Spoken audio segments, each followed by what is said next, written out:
사랑하는 행복한 교회 성도 여러분, 이 영상을 보시는 하나님 나라의 귀한 자녀 여러분, 오늘은 2025년 11월 24일 월요일입니다. 오늘 매일 성경 본문에서는 느헤미야 5장은 느헤미야를 향해 부르짖는 유대 백성의 호소를 담고 있습니다.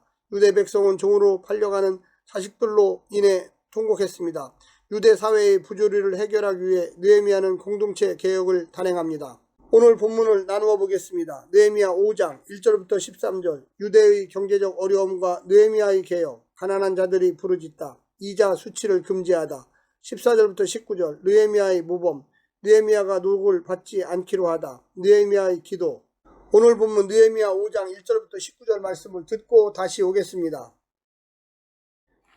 느헤미야 5장.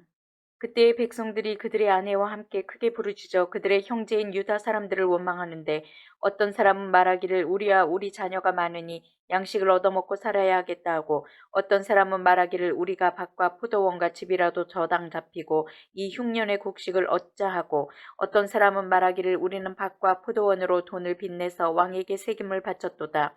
우리 육체도 우리 형제의 육체와 같고 우리 자녀도 그들의 자녀와 같거늘 이제 우리 자녀를 종으로 파는도다. 우리 딸 중에 벌써 종된 자가 있고 우리의 밭과 포도원이 이미 남의 것이 되었으나 우리에게는 아무런 힘이 없도다 하더라. 내가 백성의 부르짖음과 이런 말을 듣고 크게 노하였으나 깊이 생각하고 귀족들과 민장들을 꾸짖어 그들에게 이르기를 너희가 각기 형제에게 높은 이자를 취하는도다 하고, 대회를 열고 그들을 쳐서 그들에게 이르기를 우리는 이방인의 손에 팔린 우리 형제 유다 사람들을 우리의 힘을 다하여 도로 찾았거늘 너희는 너희 형제를 팔고자 하느냐, 더구나 우리의 손에 팔리게 하겠느냐 하매, 그들이 잠잠하여 말이 없기로 내가 또 이르기를 너희의 소행이 좋지 못하도다. 우리의 대적 이방 사람의 비방을 생각하고 우리 하나님을 경외하는 가운데 행할 것이 아니냐. 나와 내 형제와 종자들도 역시 돈과 양식을 백성에게 꾸어 주었거니와 우리가 그 이자 받기를 그치자. 그런즉 너희는 그들에게 오늘이라도 그들의 밭과 포도원과 감람원과 집이며 너희가 꾸어준 돈이나 양식이나 새 포도주나 기름의 100분의 1을 돌려보내라 하였더니, 그들이 말하기를 우리가 당신의 말씀대로 행하여 돌려보내고 그들에게서 아무것도 요구하지 아니하리이다 하기로, 내가 제사장들을 불러 그들에게 그 말대로 행하겠다고 맹세하게 하고, 내가 옷자락을 털며 이르기를 이 말대로 행하지 아니하는 자는 모두 하나님이 또한 이와 같이 그 집과 산업에서 털어버리실지니 그는 곧 이렇게 털려서 빈손이 될지로다 하매, 회중이 다 아멘하고 여호와를 찬송하고 백성들이 그 말한 대로 행하였느니라.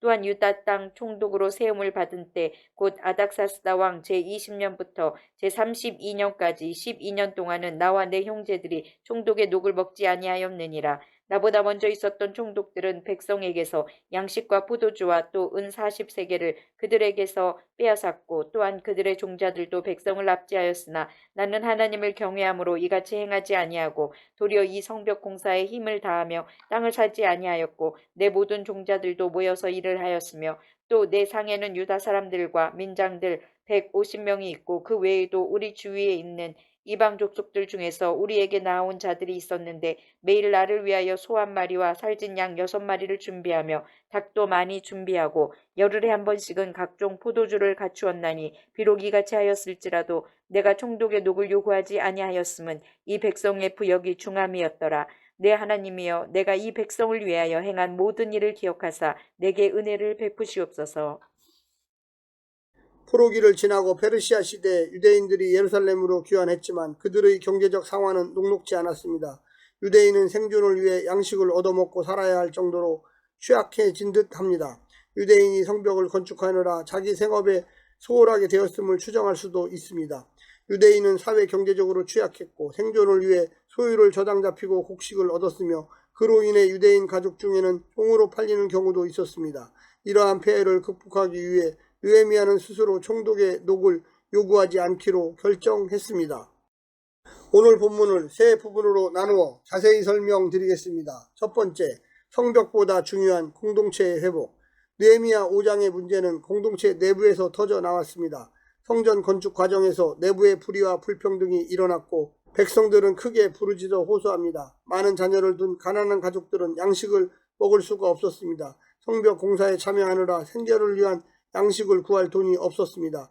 자신의 밭과 포도원, 집을 저당 잡히면서까지 곡식을 마련해야 했던 지주들이 있었습니다.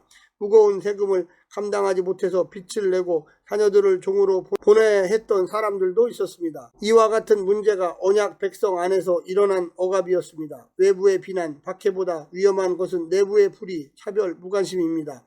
신앙 공동체 안에서 서로를 형제 자매로 여기지 않고 자신의 이익만을 추구한다면 외적인 성벽과 건물은 세워질지 모르지만 영적 회복은 일어나지 않을 것입니다. 두 번째, 하나님을 경외함과 공동체의 회복. 느헤미야는 백성의 부르짖음을 듣고 크게 분노했습니다. 그의 분노는 하나님의 공의가 무너진 현실에 대한 것이었습니다. 그는 깊이 생각하고 행동했습니다. 귀족들과 관리에게 공개적으로 너희가 형제에게 높은 이자를 취한다고 책망합니다. 느헤미야는 공동체 전체를 모아서 이 문제를 다룹니다. 그는 하나님을 경외하는 가운데 행할 것이 아니냐고 호소합니다. 경제적인 문제와 공동체를 대하는 태도는 사회윤리가 아니라 하나님 경외의 문제입니다.